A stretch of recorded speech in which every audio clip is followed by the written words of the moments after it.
सुंदरवन जंगल में बहुत सारे पशु पक्षी मिलजुल कर रहा करते थे। उसी जंगल में लाडो नाम की चिड़िया अपने 2 बच्चों के साथ रहती थी। लाडो बहुत मेहनती और दयालु चिड़िया थी। दिन होते ही अनाज की खोज में जाना और शाम होते ही वापस आकर अपने भूखे बच्चों को खिलाना, यही लाडो का काम था। उसके पड़ोस में ही बुलबुल चिड़िया रहती थी। उसके भी 2 बच्चे थे। उसका घर मिट्टी का था, उस वजह से उसे गर्मी के मौसम से बड़ी राहत मिलती थी। चलो बच्चों, अब नहाने का समय हो चुका है। चलो चलो नहाने। नहीं मम्मी, हमें नहीं नहाना।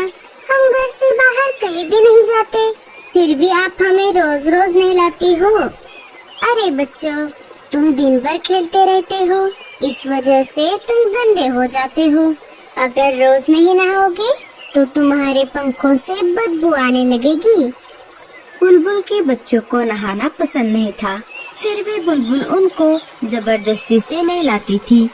बुलबुल ने अपने बच्चों को नहलाया और उनको घर के ऊपर सूखने के लिए बाहर खड़ा कर दिया। चलो, अब मेरे काम का समय शुरू हो जाएगा। जंगल के पंछी एक एक करके मेरे स्विमिंग पूल में नहाने आएंगे। बुलबुल बहन, क्या मैं मेरे बच्चों को नहलाऊं? हाँ हाँ, क्यों नहीं, पर तुम्हें पता है ना, एक बच्चे को एक बेरी। हाँ हाँ, मुझे मालूम है। ये लो 2 बेरियां। रानो भी अपने बच्चों को नहलाने लगी। एक एक करके जंगल के सारे पंछियों ने अपने अपने बच्चों को नहलाया। लाडो भी अपने बच्चों को नहलाना चाहती थी। वो बुलबुल के पास चली आती है। बोलो लाडो, क्या काम है? बुलबुल बहन, मुझे भी मेरे बच्चों को नहलाना है। हाँ हाँ, क्यों नहीं, लाओ फिर 2 बेरियां। अभी तो मेरे पास बेरियां नहीं है। बहन, जब मैं पहाड़ी इलाकों में जाऊंगी तब बेरियां लेकर आऊंगी और तुम्हें दे दूंगी। नहीं नहीं, ऐसा नहीं चलेगा। बेरियां नहीं तो स्विमिंग पूल में एंट्री भी नहीं। ठीक है बच्चों, चलो।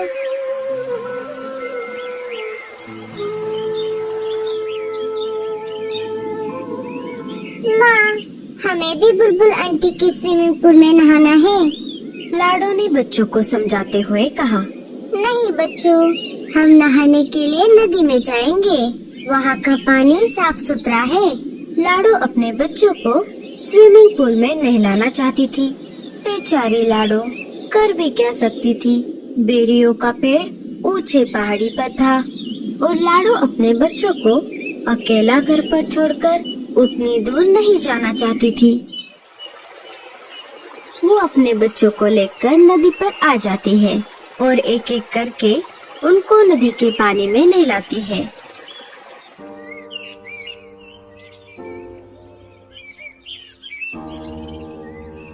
अरे लाडो, ऐसे उदास क्यों बैठी हो?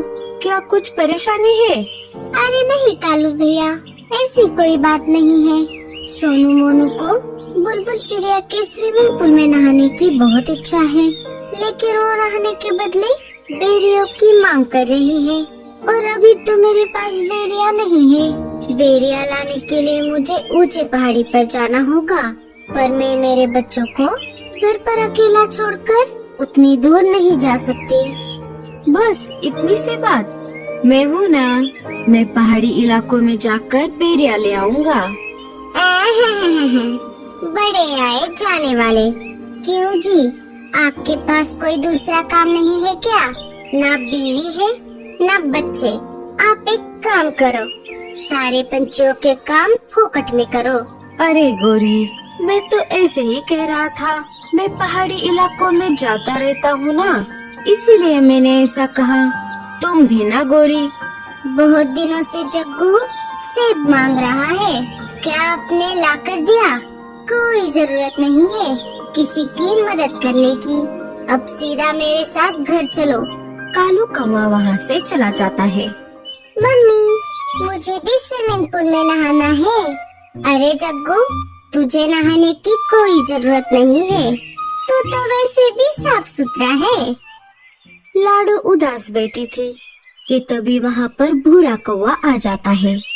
भूरे ने सारी बात सुन ली थी। लाडो, तुम परेशान क्यों होती हो? मैंने अभी अभी सब सुन लिया है। तुम एक काम क्यों नहीं करती? मैं तुम्हारी बच्चों की देखभाल करता हूँ। तुम पहाड़ी इलाकों में जाकर बेरिया लेकर आओ। लाडो को भूरे पर बिल्कुल भी भरोसा नहीं था, लेकिन उसे बच्चों को स्विमिंग पूल में नहलाना भी था। फिर भी लाडो ने भूरे से पूछा, लेकिन तुम मेरी मदद क्यों कर रहे हो? अरे, मैं भी बहुत दिनों से बेरिया खाने की सोच रहा हूँ। तुम आते समय मेरे लिए भी बेरिया लेकर आना। अच्छा, ठीक है, तो मैं चलती हूँ। तुम मेरे बच्चों का ध्यान रखना। लाडो बेरिया लाने के लिए पहाड़ी इलाकों की ओर चल पड़ती है। अरे वाह, ये तो बहुत अच्छा हुआ।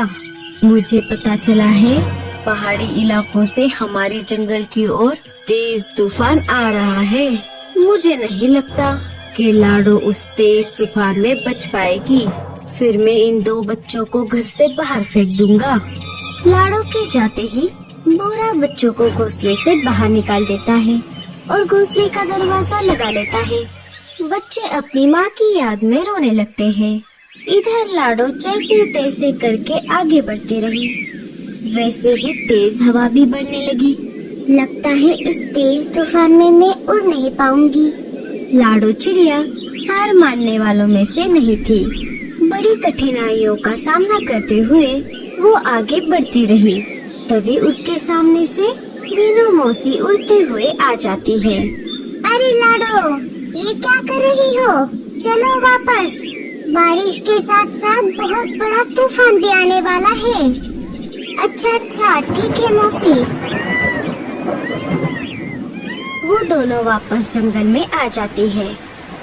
लाडो, बहुत तेज बारिश शुरू हो गई है। तुम एक काम करो, बारिश रुकने तक मेरे घर में रुक जाओ। बारिश थमते ही चली जाना। दोनों मीनू मौसी के घोंसले के अंदर चली जाती है। बारिश अपने जोरों पर थी। मेरे बच्चे ठीक तो होंगे ना? इधर बेचारे बच्चे तेज बारिश में भीग रहे थे। वो दोनों एक पेड़ की डाली पर बैठ जाते हैं, जहाँ पर कम बारिश का पानी आ रहा था। तभी उनको उस पेड़ के तने से आवाज आती है, बच्चों इधर आओ। बच्चे अंदर चले जाते हैं। इधर भूरा कौवा मजे में घोड़े बेचकर सो रहा था। तभी एक तेज हवा का झोंका आ जाता है और भूरे कौवे का घोंसला पानी में गिर जाता है। भूरा घर का दरवाजा खोल नहीं पाता और वो डूब जाता है। थोड़ी देर बाद बारिश कम हो जाती है। लाडो वापस अपने बच्चों को देखने उसके घोंसले की तरफ आ जाती है और देखती है तो क्या, उसका घोंसला तो वहाँ पर नहीं था। वो सब तरफ खोज करने लगती है। तभी उसे बुलबुल चिड़िया मिट्टी में दबी हुई दिखाई देती है। लाडो, लाडो, मुझे बचाओ। मेरा मिट्टी का घर बारिश में गल गया और मैं मिट्टी में धंस गई। अपनी जान की परवाह न करते हुए लाडो बुलबुल चिड़िया को गीली मिट्टी से बाहर निकालती है।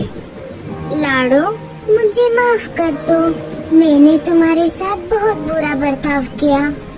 लाडो बुलबुल को कुछ न बोलते हुए अपने बच्चों को खोजने लगी। तभी पेड़ के तने से बच्चे बाहर आ गए और अपनी माँ को पुकारने लगे, माँ, माँ, हम यहाँ पर हैं। लाडो अपने बच्चों को देखकर बहुत खुश हो गई। अरे मेरे बच्चों, तुम कहाँ पर गए थे? माँ, आपके जाते ही उस भूरे अंकल ने हमें घर से बाहर निकाला था और हम यहाँ पर आ गए थे। हमें इन बूढ़ी दादी ने बचाया। माँ जी, आपका बहुत बहुत धन्यवाद। अगर आप मेरे बच्चों को आसरा ना देती तो मेरे बच्चे इस तेज बारिश को सह नहीं पाते। कुछ दिन गुजर जाते हैं। फिर एक दिन सारे पंछी मिलकर जंगल के बीचों बीच खुले मैदान में एक बड़ा सा स्विमिंग पूल बना देते हैं जिसमें वो रोज नहाने लगते हैं। दोस्तों, आपको स्विमिंग पूल में नहाना अच्छा लगता है या नदी में? हमें कमेंट्स में जरूर बताना। और स्टोरी अच्छी लगे तो लाइक, शेयर और सब्सक्राइब जरूर करना।